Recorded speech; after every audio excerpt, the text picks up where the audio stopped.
Assalamualaikum warahmatullahi wabarakatuh. Perkenalkan, di sini saya Muhammad Irfan, mahasiswa Teknik Mesin dari Universitas Mercubuana. Di sini saya akan mempresentasikan proposal dari penelitian saya yang berjudul analisa kondisi fatigue pada karkas conveyor belt berdasarkan kondisi diameter poli dan trackability. Oke. Nah, di sini kita masuk pertama di latar belakang terlebih dahulu. Jadi mungkin sebelum masuk ke pembahasan lebih lanjut, di sini saya akan menjelaskan terkait dengan conveyor belt itu apa dan apa sih yang menjadi pengaruh terhadap conveyor belt ini. Nah, di sini conveyor belt merupakan komponen pemindahan barang yang umumnya dipakai pada berbagai macam industri untuk mengangkat barang dalam bentuk setengah jadi ataupun yang sudah end product atau hasil produksi dalam suatu perusahaan. Berdasarkan definisi dari Panani, Aidil, Zamri, dan kawan-kawannya. Pengetahuan tentang conveyor belt merupakan hal yang penting ketika kita ingin membuat atau merancang sebuah conveyor belt. Terutama di sini yaitu pengenalan tentang sifat fisik, yaitu pada sifat mekanis dari conveyor belt yang termasuk syarat penting dalam pengoperasian conveyor belt yang maksimal supaya tidak ada terjadinya masalah. Itu penjelasan dari Federco dan Ivanco. Dan di sini mungkin yang jadi poin utamanya adalah sifat fisik atau sifat mekanisnya. Dan sifat fisik atau sifat mekanis ini itu kita bisa dapatkan dari spesifikasi dari conveyor belt tersebut. Nah, salah satu masalah yang cukup diperhatikan dalam conveyor dalam hal pengoperasiannya yaitu ketika conveyor belt putus. Ini salah satu masalah yang cukup menjadi poin penting atau poin krusial. Nah, karena ketika kondisi conveyor belt putus, proses pemindahan material akan terganggu sehingga akan memberikan kerugian dalam proses produksi atau biasa disebut juga demurrage. Nah, beberapa penyebab dari conveyor belt putus yaitu ada beberapa kondisi, yaitu kondisi pada area sambungan yang tidak standar. Selanjutnya ada juga untuk kondisi fatigue pada karkas conveyor belt yang menyebabkan karkas menjadi retak pada arah melintang menuju membujur yang akan menimbulkan retakan besar.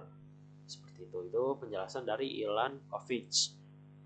Nah, adapun dua ketahanan mekanis dari ujung conveyor belt ditentukan oleh dua komponen. Yang pertama itu dari kekuatan tarik conveyor belt dan juga batas kelelahan pada kondisi sambungan.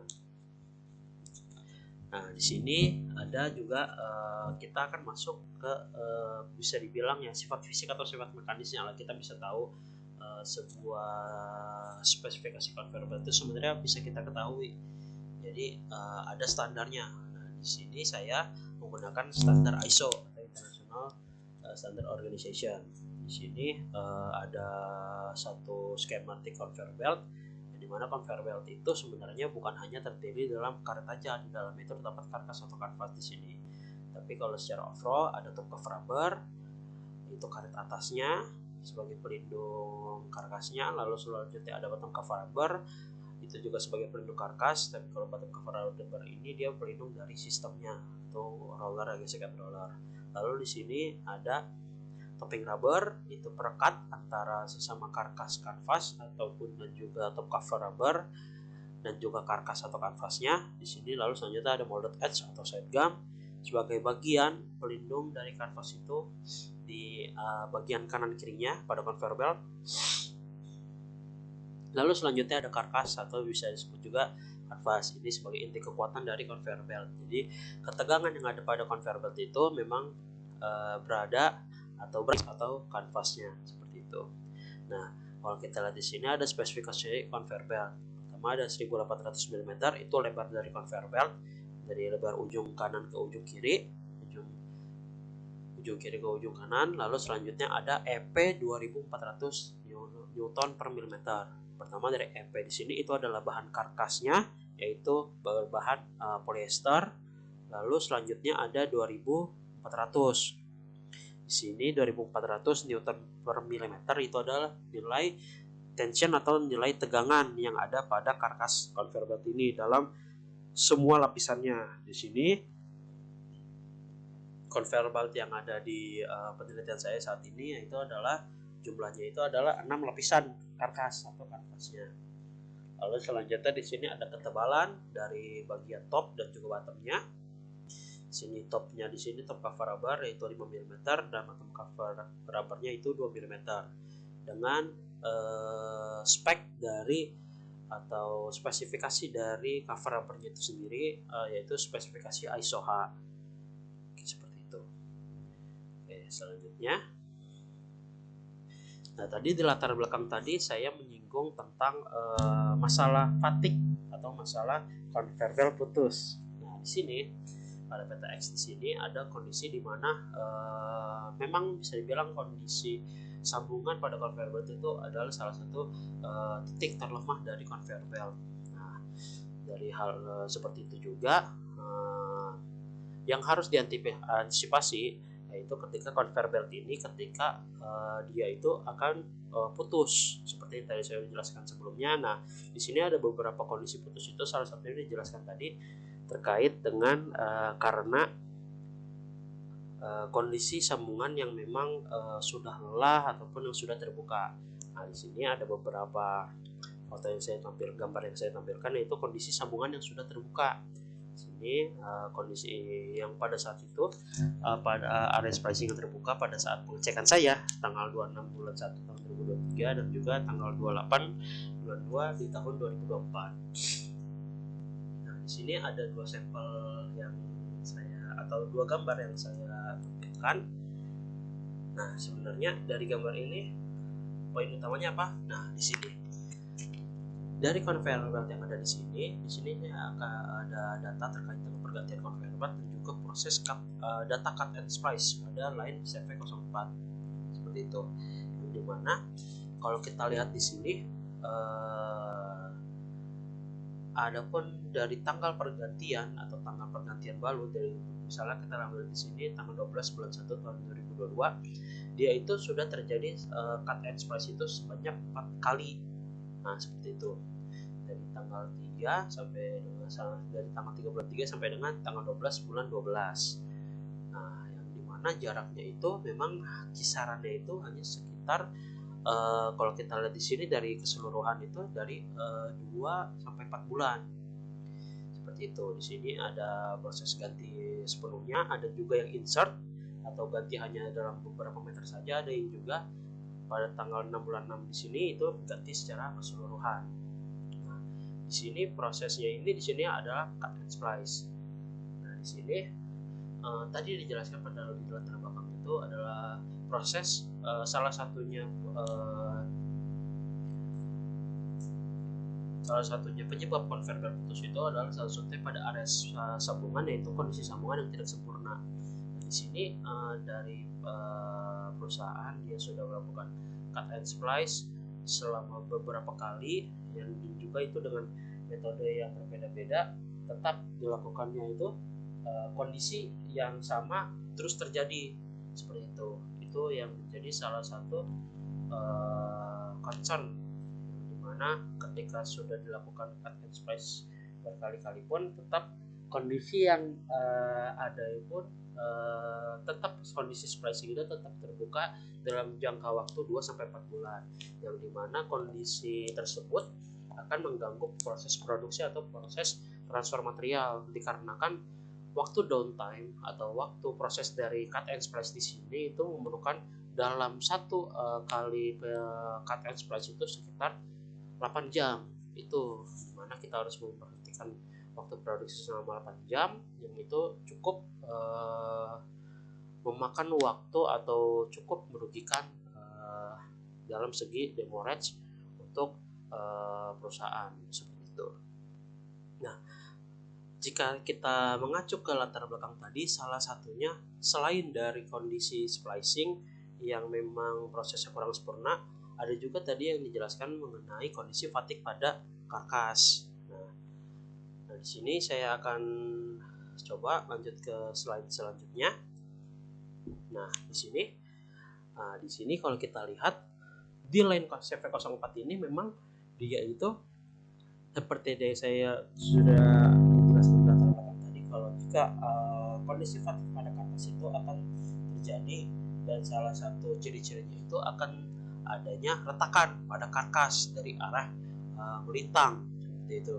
Di sini karena memang di sini kan ada beberapa gambar yang saya lampirkan. Pertama di sini ada kondisi aktual crack pada area karkas atau retakan pada karkas. Itu sebelum pergantian conveyor belt di sini pada saya pengecekan itu di tanggal 16 bulan 5 tahun 2023. Kalau kita lihat di sini memang dia ada secara melintang atau secara arah melebar dia.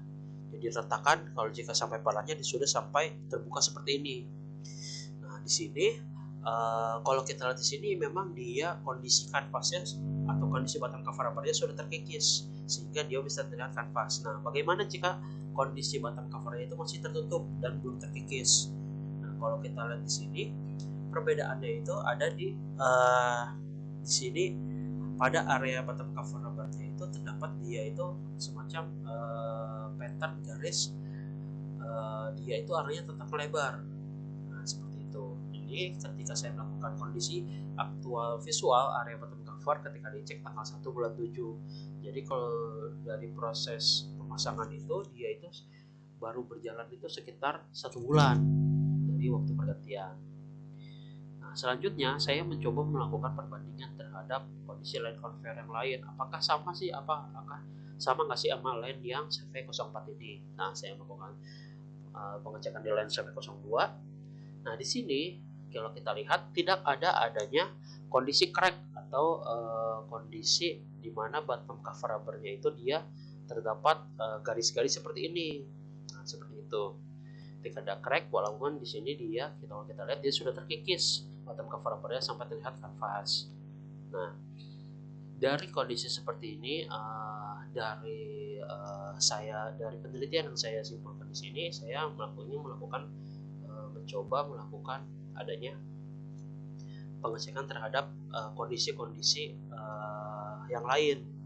Contohnya ya memang ada itu kalau kita cek itu seperti yang sudah ada di judul saya itu terkait dengan kondisi fatigue terhadap area diameter puli atau kondisi diameter pulinya dan juga dari trackability itu kondisi sudut yang ada pada rollernya seperti itu. Nah, di sini terdapat rumusan masalahnya. Nah, di sini rumusan masalah yang cukup memang jadi concern di sini terkait dengan downtime yang terpakai untuk melakukan cut splice pada conveyor belt, yang dimana idealnya itu jika kita mengacu kepada line conveyor yang lain itu dia sebenarnya dari itu umurnya itu bisa lebih lama, bisa dari kalau jika kita bandingkan dari CV04 jadi 2 sampai 4 bulan aja, di line yang lain itu bisa sampai 1 tahun untuk kondisi splicingnya supaya tidak terbuka dia. Dari hal tersebut, nah tujuan penelitian yang saya lakukan di sini ada itu pertama menganalisa pengaruh sudut trackability dan diameter puli terhadap kondisi fatigue pada karkas conveyor belt. Itu yang pertama, seperti saya sudah jelaskan sebelumnya. Lalu di sini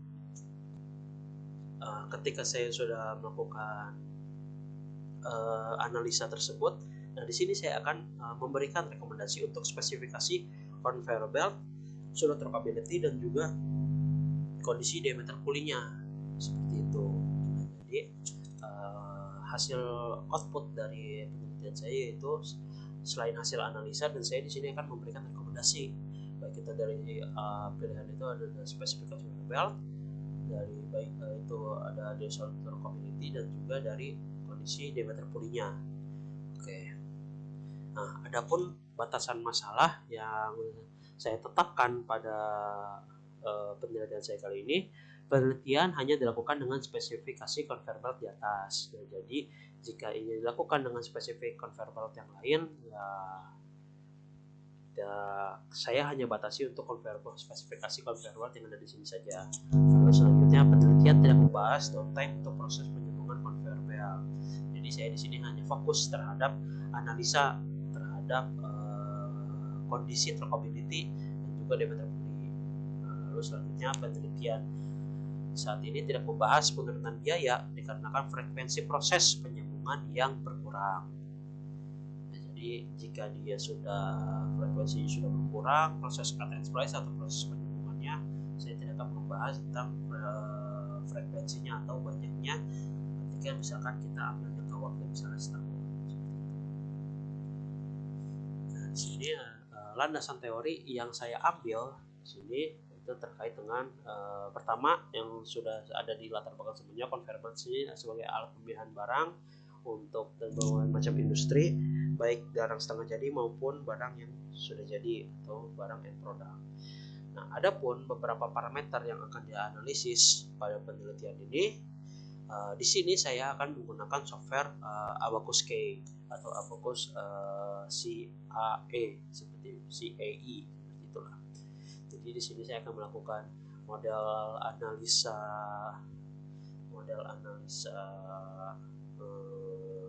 berbentuk model desainnya. Lalu dari model desain tersebut saya akan melakukan simulasi secara FEA, yaitu dari simulasi tersebut saya akan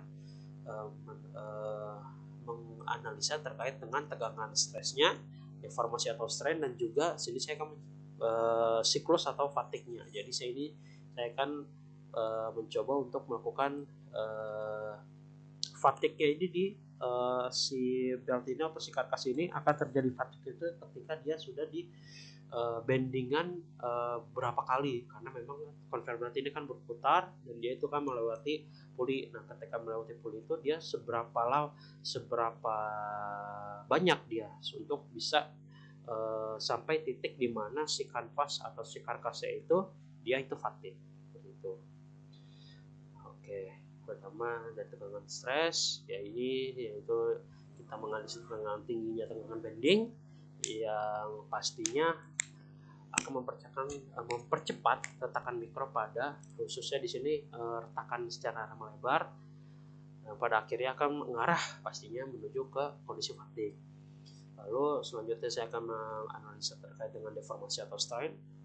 Parameter ini penting dikarenakan menganalisa atau menganalisis fleksibilitas conveyor belt ketika melintasi puli dan juga roller pada berbagai sudut rock. Nah, di sini roller ini rockability itu kan memang dia punya berbagai macam sudut, dari sudut yaitu di angka 20 atau 25 sampai dengan yang paling tinggi itu yang saya temukan itu ada standar itu di angka 60 derajat seperti itu. Lalu selanjutnya psikosomatik. Nah, psikosomatik yang sudah saya jelaskan sebelumnya tentang mengacu pada jumlah siklus tegangan yang berulang yang dapat ditahan oleh conveyor belt sebelum terjadinya kegagalan atau sebelum terjadinya fatigue. Dalam konteks conveyor belt, menimbulkan siklus berulang akibat lentur conveyor belt terhadap kondisi puli seperti itu. Nah, selanjutnya di sini ada alur penelitian. Dari penelitian saya dari mulai observasi, identifikasi masalah, lalu selanjutnya menentukan tujuan penelitian. Nah, dari menentukan tujuan penelitian ini saya akan melakukan studi perpustakaan dan studi lapangan. Jadi saya akan melakukan kondisi di lapangan bagaimana, dan juga kondisi yang saat ini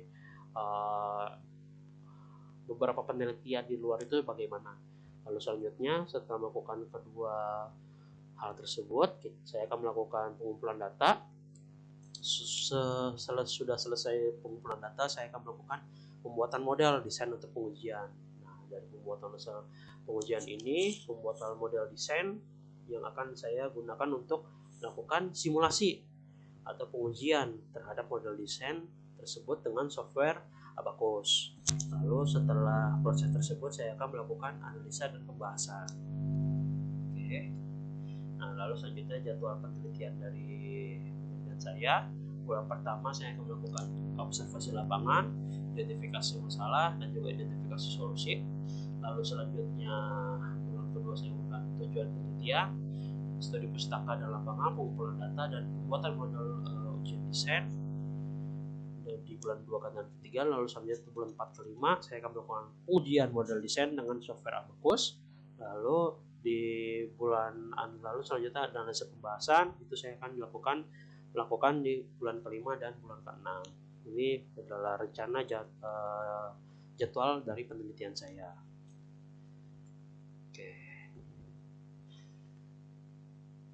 Oke, mungkin itu saja dari saya.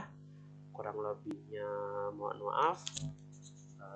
Saya tutup. Assalamualaikum warahmatullahi wabarakatuh.